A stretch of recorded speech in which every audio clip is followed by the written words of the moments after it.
हरियाणा की हर अपडेट के लिए बेल आइकन दबाएं और सब्सक्राइब करें STV Haryana news.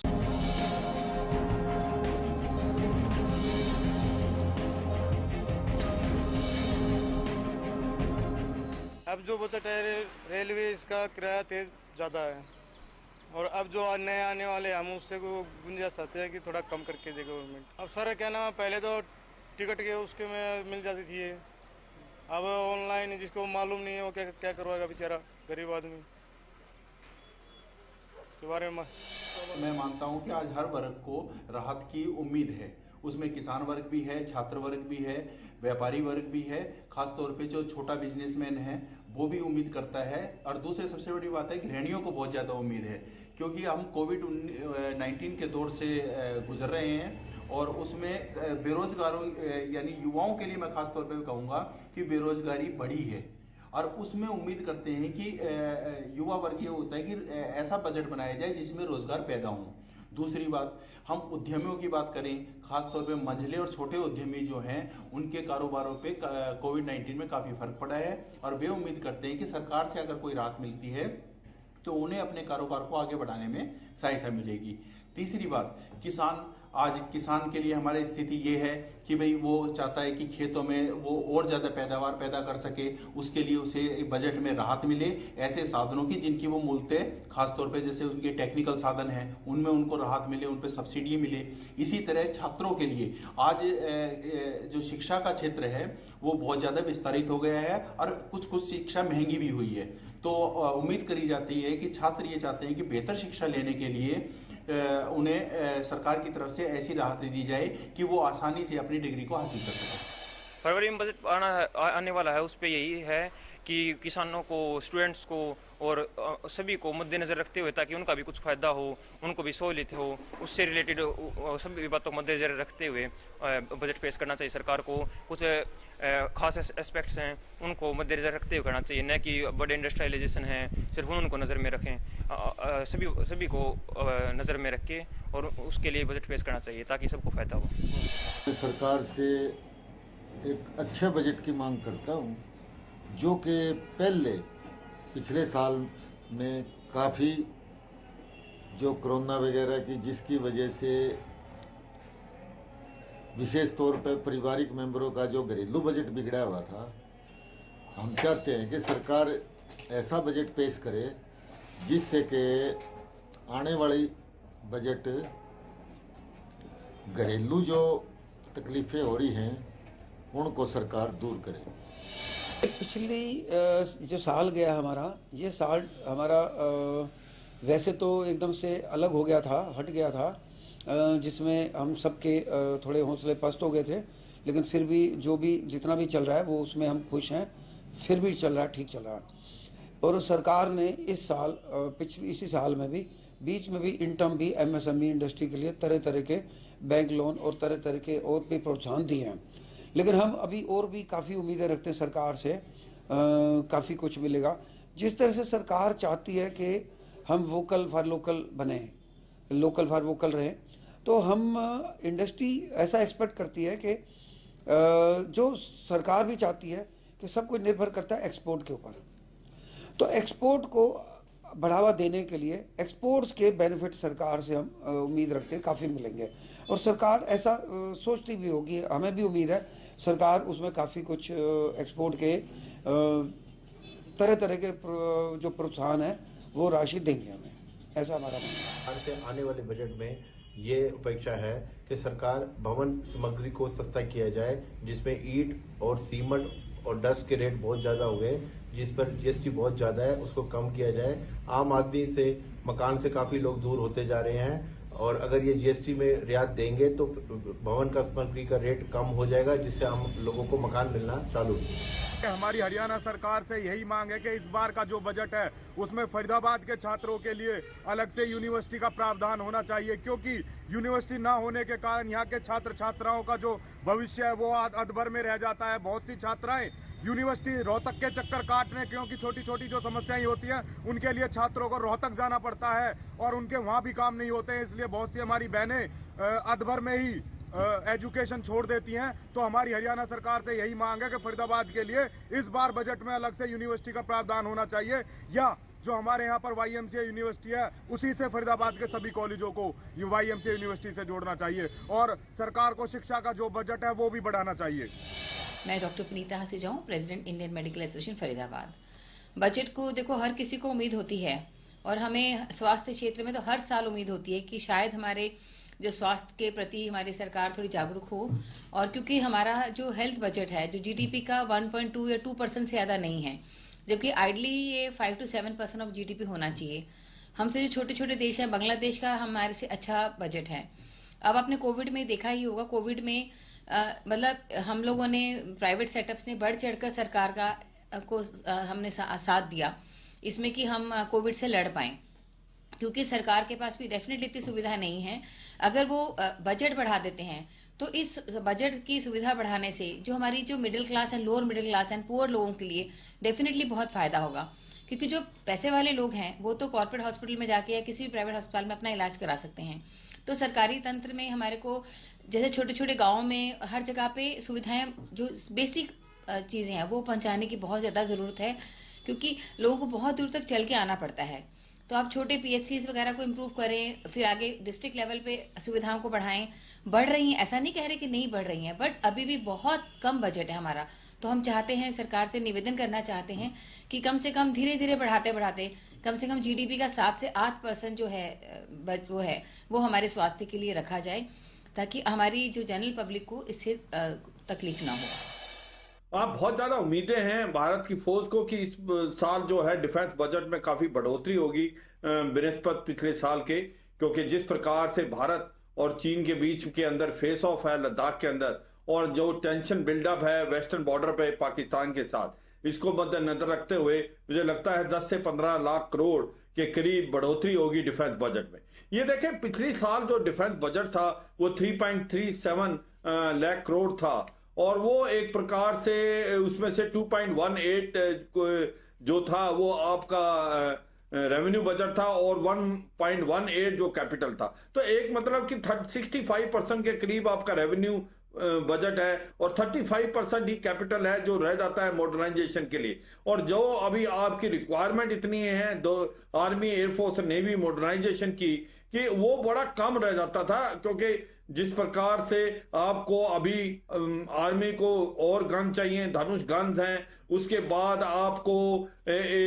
Artillery towed area gun system चाहिए, टैंक्स चाहिए, इसके प्रकाश आपको ड्रोन चाहिए जो बहुत जरूरी है। एयरफोर्स को अभी 83 तेजस जो लिए हैं, और उसके अलावा 114 जो है मीडियम रेंज फाइटर एयरक्राफ्ट चाहिए, और इसी प्रकार नेवी को सबमरीन चाहिए, 3rd एयरक्राफ्ट कैरियर की बात करिए नेवी, और उसके साथ साथ आपके जो MH-60R जो कि एंटी सबमरीन और एंटी शिप जो हेलीकॉप्टर है उसकी रिक्वायरमेंट है। तो बहुत बड़ी इन्वेंट्री है, और इसको मद्देनजर रखते हुए जिस प्रकार से टेंशन बिल्डअप हुई है आपकी लद्दाख के अंदर नदर्न बॉर्डर पे, वो जो है इसलिए काफी पैसे की जरूरत पड़ेगी। अगर आप देखो कि जो पिछले साल जो था जो डिफेंस बजट था वो 1.6 GDP का हिस्सा था, 1.60%, तो वो काफी कम है। अगर भारत को 2 फ्रंट लड़ाई लड़नी है तो जरूरी है कि उसका बजट कम से कम 2.5 से लेके ज्यादा % बजट होना चाहिए। 1 फरवरी 2021 को 2021 का बजट आएगा, तो इस संदर्भ में मैं गवर्नमेंट से अपेक्षा करता हूं, फाइनेंस मिनिस्टर सीतारमन मैम से ये अपेक्षा करते हैं कि जो अभी तक इनकम टैक्स में भी काफी सुधार हुए हैं, फेसलेस पेपरलेस हुआ है, लेकिन उसके बावजूद भी बहुत ज्यादा उसमें कमियां हैं। जैसे ऑफिसर्स अभी भी काफी लंबे नोटिस भेज देते हैं, तो वो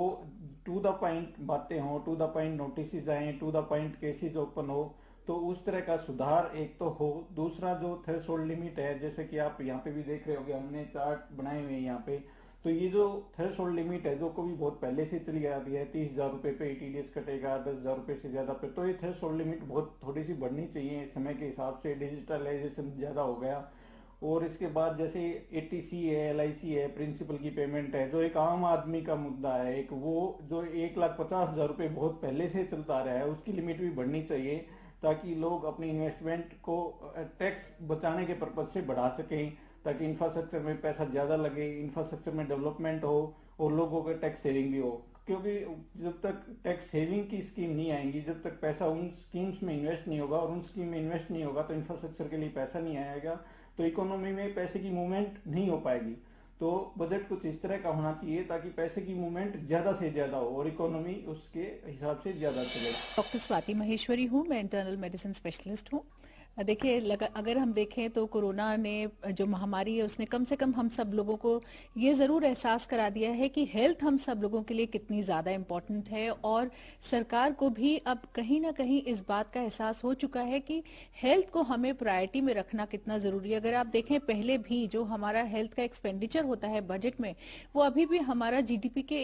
1% के आसपास ही है, और लगातार ये बात हो रही है कि हम 2.5% तक इसको लेकर जाना चाहते हैं, लेकिन अभी भी हम उसे वहां तक लेकर नहीं जा पाए हैं। तो अब कहीं ना कहीं हमें इन चीजों की तरफ ज्यादा ध्यान देने की जरूरत होगी। एक तरफ आप देख रहे हैं कि भारत में इस वक्त विश्व का सबसे बड़ा वैक्सीनेशन ड्राइव चल रहा है, तो वहीं अगर आप इंफ्रास्ट्रक्चर को देखें तो जो अभी बातें उजागर हुई हैं उनसे साफ तौर से दिखता है कि हमारे 52% जो इस वक्त पीएचसीज हैं, डिस्ट्रिक्ट सेंटर्स हैं, सब कुछ है, वो 5 राज्यों में ज्यादा हैं। उसकी बजाय जो बाकी राज्य हैं उनमें कम है। तो वहां हमारा इंफ्रास्ट्रक्चर बढ़े, वहां हमारा नेटवर्क बढ़े, वहां हम लोगों तक पहुंच पाएं, दूर दराज के लोगों तक पहुंच पाएं, तो इसके लिए सरकार को अब बजट में आवंटन करना होगा कि जो इंफ्रास्ट्रक्चर है वो ज्यादा बेहतर हो, भारत के जो हॉस्पिटल्स का नेटवर्क है वो बेहतर हो, और प्राइवेट पब्लिक पार्टनरशिप जो है वो भी, उसकी तरफ भी ध्यान देने की जरूरत है। क्योंकि आप देख ही रहे हैं कि भारत में जो ज्यादातर जरूरतें हैं लोगों की हेल्थ की रिलेटेड,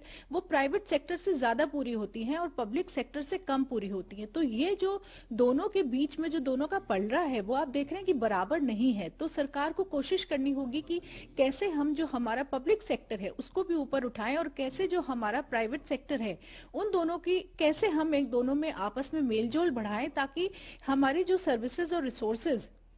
जो संसाधन हमारे पास प्राइवेट में है, उन्हें हम कैसे पब्लिक में जोड़ सकते हैं ताकि हमारी जो शक्ति है वो दोगुनी हो सके। वहीं आप देख रहे हैं कि भारत जो है वो वर्ल्ड का इस वक्त यंगेस्ट नेशन है, क्योंकि हमारे यहाँ जो 35 साल से कम उम्र की लोगों की संख्या है वो 60% है। ऐसे में आने वाले समय में हमें प्रिवेंटिव हेल्थ केयर के ऊपर और खर्चा करने की जरूरत है। आप देख रहे हैं कि आत्मनिर्भर भारत का जो प्रोग्राम है वो भारत ने, सरकार ने बहुत अच्छे से लॉन्च किया है। 10 करोड़ से ज्यादा परिवारों को उससे फायदा भी मिल चुका है, लेकिन अब इसको और ज्यादा बढ़ाने की जरूरत होगी, क्योंकि इसके कई सारे पहलू हैं। पहली बात यह है कि आपको,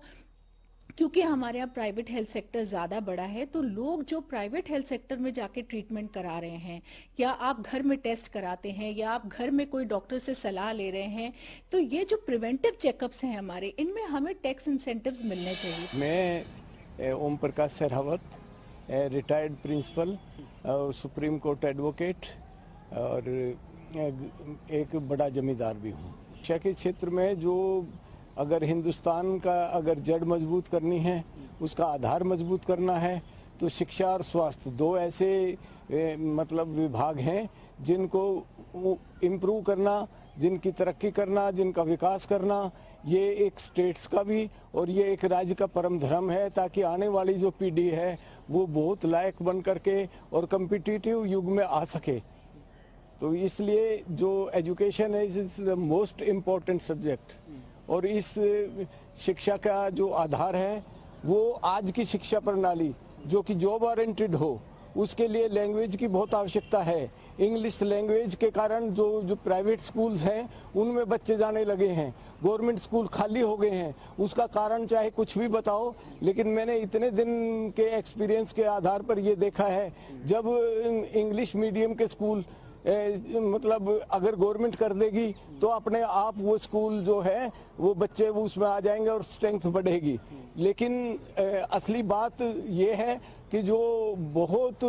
मतलब पैसे वाले और जो ऑफिसर्स हाईली क्वालिफाइड हैं वो भी गवर्नमेंट स्कूल में अपने बच्चों को नहीं डालते हैं। उसका कारण कुछ तो होगा, वो उसको एक्सेप्ट करने के लिए ये नहीं है। यह हमारी संस्कृति को बढ़ावा देने के लिए संस्कृत और हिंदी की स्टडी उसमें करवाते हैं, उनसे बच्चों के जॉब नहीं लगते। मैं इंडिया बुल्स कंपनी का पेमेंट कंट्रोल हेड उसमें रहा हूं, और मेरे को अपने गुड़गांव के आसपास के बच्चे चाहिए थे, मैं उनको भर्ती कर पाऊं, लेकिन इंग्लिश अच्छी ना होने के कारण वो कंप्यूटर पे काम नहीं कर सकते। वो टेक्निकली मतलब उतने साउंड नहीं हो सकते, इसलिए प्राइवेट स्कूलों की दुकानें चल रही हैं और यही कारण है। और अगर सरकार सिंसियरिटी से अपने मतलब छाती पर हाथ रख के और मतलब एक बिल्कुल जुडिशियस होकर के और शिक्षा को इम्प्रूव करे तो कल आने वाला जो भविष्य है भारत का वो विभिन्न क्षेत्रों में ग्लोबलाइजेशन के जो युग के अंदर इंग्लिश की बहुत आवश्यकता है और अच्छी स्टडी की उसका इंफ्रास्ट्रक्चर बनाएं, उनका देखभाल जो अच्छे स्कूलों के आधारशिला बनाएं और उनमें मतलब टेक्निकल एजुकेशन भी हो, जॉब ओरिएंटेड भी हो और जो मतलब जिससे मतलब आने वाली पीढ़ी का कल्याण हो, इस प्रकार के मॉरल एजुकेशन की बहुत आवश्यकता है।